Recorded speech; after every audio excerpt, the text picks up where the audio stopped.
আসসালামু আলাইকুম ওয়া রাহমাতুল্লাহ। প্রিয় দর্শক, আমরা সবাই গুনাহগার। আপনার গুনাহ যদি পাহাড় পরিমাণ হয়, জীবনে জানা অজানা, কবিরা সগীরা, জিনা, সুদ, ঘুষ, যত গুনাহ আছে, আপনি যত গুনাহই করেন না কেন, আল্লাহ তাআলা বলেন অবশ্যই এসব গুনাহ বান্দার মাফ করে দিব যদি বান্দা আমার কাছে তওবা করে পরিপূর্ণভাবে ফিরে আসে। সুবহানাল্লাহ। প্রিয় দর্শক, আজকের ভিডিওতে আমি আপনাদেরকে গুনাহ মাফের এমন একটি দোয়া আপনাদেরকে শিখিয়ে দিব। এই দোয়াটি যদি আপনি ফজরের পরে 3 বার এবং আসরের পরে 3 বার পড়তে পারেন, আল্লাহ তাআলা বলেছেন সমুদ্রের ফেনা রাশির মতো যদি আপনার পাপ থাকে তা আল্লাহ তাআলা ক্ষমা করে দিবেন। সুবহানাল্লাহ। আজকের ভিডিওতে এই দোয়াটি আমি আপনাদেরকে স্ক্রিনের মধ্যে বাংলা উচ্চারণ সহ দিয়ে দিব, আপনারা সবাই মুখস্থ করে নেবেন ইনশাআল্লাহ। আমি বিশ্বাস করি যে ব্যক্তি চায় যে আমার সারা জীবনের সগীরা গুনাহ, কবিরা গুনাহ, সকল গুনাহ মাফ হোক, সে আজকের ভিডিওটি সম্পূর্ণ দেখবে এবং দেখে এইখান থেকে শিখে পরবর্তীতে সেও এই গুনাহ মাফের আমলটি করে আল্লাহ তাআলার কাছে তার সকল গুনাহ ক্ষমা করে নিবে ইনশাআল্লাহ। তাহলে চলুন ভিডিওটি শুরু করা যাক। দর্শক, জাহান্নামের আযাব কতটা ভয়ঙ্কর আপনি জীবনে কল্পনাও করতে পারবেন না। নবী করিম সাল্লাল্লাহু আলাইহি ওয়াসাল্লাম বলেন, একজন গুনাহগার যখন কবরে পতিত হয় তখন আল্লাহ তাআলা ওই কবরকে নির্দেশ দেন, হে কবর, হে দুই পাশের কবর, এই বান্দাকে এমন ভাবে চাপ দাও যে চাপে ওর প্রত্যেকটা পাঁজরের হাড্ডি চুরমার হয়ে যায় এবং 70 থেকে 90টা 99টা সাপ পর্যন্ত তাকে কামড়াবে। আপনি এই দুনিয়াতে সামান্য গরম লাগলে আপনি ফ্যানের ব্যবস্থা করেন, এসির ব্যবস্থা করেন, অন্ধকার হয়ে গেলে লাইটের ব্যবস্থা করেন, কিন্তু ওই কবরের কথা একটাবার চিন্তা করুন। প্রিয় দর্শক, আপনি একটু চিন্তা করুন কবরের আযাব কতটা ভয়ঙ্কর হবে যখন কবরের মাটি আপনাকে চাপ দেবে। ওই আখিরাতের কথা শুধুমাত্র একটা মিনিট চিন্তা করুন। আল্লাহ তাআলা আমাদেরকে বিবেক বুদ্ধি দিয়েছেন, ওই বিবেকটাকে শুধুমাত্র 1 মিনিট খাটিয়ে চিন্তা করুন আখিরাত সম্পর্কে। আল্লাহু আকবার। আপনি ওই কবরের আযাব থেকে মুক্তি পাওয়ার জন্য কি কি করেছেন? তাই প্রিয় দর্শক, আমি আপনাদের কাছে বিশেষভাবে অনুরোধ করব এই দোয়াটা আপনারা ফজরের পরে 3 বার এবং আসরের পরে 3 বার পড়ুন ইনশাআল্লাহ। আল্লাহ তাআলা এই উসিলায় আপনার জীবনের যত গুনাহ আছে আপনাকে সব ক্ষমা করে দিবেন। জানা অজানা যতগুলো আছে, যত গুনাহ আছে, আল্লাহ তাআলা ক্ষমা করে দিবেন।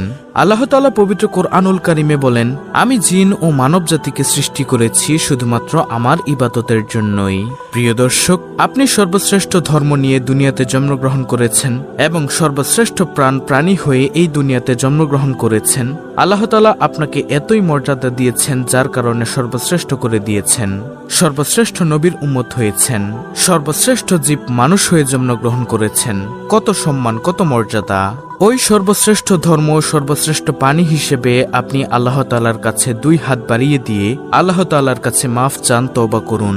হে আল্লাহ, আমি জীবনে কত গুনাহ করেছি। হে আল্লাহ, জানা অজানা কত গুনাহ, সত্য মিথ্যা কত গুনাহ। হে আল্লাহ, আমার এই গুনাহের খবর যদি আমার পরিবার জানতো, আমার আত্মীয় স্বজন জানতো, আমার বন্ধু বান্ধব জানতো, আমার প্রতিবেশীরা জানতো, তাহলে কখনো তারা আমাকে মাফ করতো না। কিন্তু রব্বুল আলামিন, আপনি একমাত্র মালিক যে আমার সবকিছু জানার পরেও আমাকে খাবার বন্ধ করেন নাই, চাকরি বন্ধ করেন নাই, ব্যবসা বন্ধ করেন নাই, কোনো কিছুর অভাব রাখেননি। হে রব্বুল আলামিন, আপনি এক এবং অদ্বিতীয়।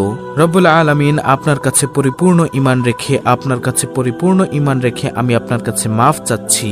এভাবে মুনাজাত করুন, এই দোয়াটা করুন। আমি আপনাদেরকে শ্রেষ্ঠ সময় এবং উপায়টা বলে দিচ্ছি গুনাহ মাফের। প্রিয় দর্শক, আপনারা তাহাজ্জুদের পরে আল্লাহ তাআলার কাছে বেশি বেশি নিজের জন্য দোয়া করুন, বাবা মার জন্য দোয়া করুন, গুনাহ মাফের জন্য দোয়া চান। কেননা শেষ রাতে আল্লাহ তাআলা প্রথম আসমানে নেমে আসেন এবং বান্দাদেরকে ডাকেন, হে বান্দা, তুমি আমার কাছে কি চাও, কি লাগবে তোমার, আমি তোমাকে তা দান করব।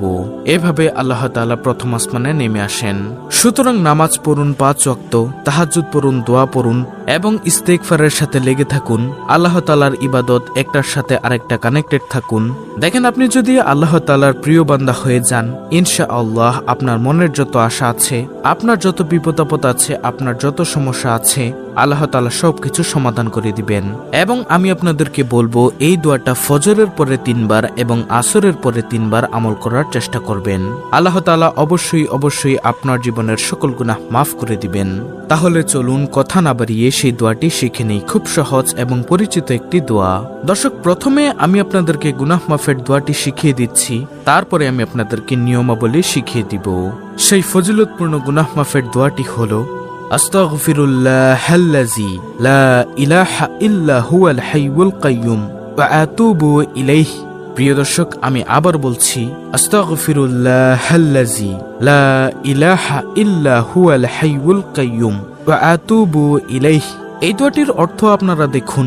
অর্থ হলো, আমি আল্লাহ তাআলার নিকট ক্ষমা প্রার্থনা করছি, যিনি ব্যতীত আর কোনো ইলাহ নেই, তিনি চিরঞ্জীব, চিরস্থায়ী এবং তার নিকট তওবা করছি। আল্লাহু আকবার। দেখুন প্রিয় দর্শক, কত সুন্দর একটি দোয়া। তো এখন হলো মূল আলোচনা। এটি আপনি কখন পড়বেন, কোন সময় কতবার পাঠ করতে হবে। দর্শক, এর নিয়মাবলী হলো, এই তওবা ইস্তেগফারের দোয়াটি আপনি পড়বেন ফজরের নামাজের পরে 3 বার এবং আসরের নামাজের পর 3 বার। আস্তাগফিরুল্লাহাল্লাযী লা ইলাহা ইল্লা হুয়াল হাইয়ুল কাইয়্যুম ওয়া আতুবু ইলাইহি। কত সুন্দর একটি দোয়া। আমি আল্লাহ তাআলার নিকট ক্ষমা প্রার্থনা করছি, যিনি ব্যতীত আর কোনো ইলাহ নেই, তিনি চিরঞ্জীব, চিরস্থায়ী এবং তার নিকট তওবা করছি। আল্লাহু আকবার। প্রিয় দর্শক, বাংলা উচ্চারণ সহ দোয়াটি আপনারা স্ক্রিনশট নিয়ে নিন। এই ইস্তেগফারটি যদি আপনি পড়তে পারেন, তাহলে সমুদ্রের ফেনারাশির পরিমাণ গুনাহ থাকলেও আল্লাহ তাআলা আপনার গুনাহ মাফ করে দিবেন। দেখুন, অন্যান্য দোয়া করলে, আমল করলে কিন্তু আপনার সওয়াব হবে এবং সগীরা গুনাহ মাফ হবে, কিন্তু আপনার কবিরা গুনাহ কিন্তু আল্লাহ তাআলার কাছে তওবা না করলে মাফ হবে না। তাই আপনি এই দোয়াটি যে সময় বলে দিয়েছি ওই সময় পড়তে পারেন, অথবা আপনি এই দোয়াটি মোনাজাতে পড়তে পারেন। মোনাজাতে আল্লাহ তাআলার কাছে কান্নাকাটি করে আপনার গুনাহের জন্য অনুতপ্ত হয়ে আল্লাহ তাআলার কাছে ক্ষমা চাইবেন, দোয়াটি পড়ে তওবা করবেন। তবে অবশ্যই মোনাজাতের আগে দুরুদে ইব্রাহিম পড়ে নেবেন 3 বার করে, অর্থাৎ মোনাজাতের শুরুতে 3 বার দুরুদ শরীফ পড়বেন এবং মোনাজাতের শেষে 3 বার দুরুদ শরীফ পড়বেন।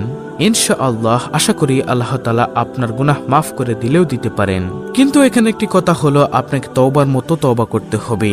আপনি যদি দোয়াটা পড়ে আল্লাহর কাছে ক্ষমা চেয়ে যদি আবার গুনাহে লিপ্ত হয়ে যান, কবিরা গুনাহ করেন, শিরক করেন, তাহলে কিন্তু আপনার তওবা কবুল হবে না।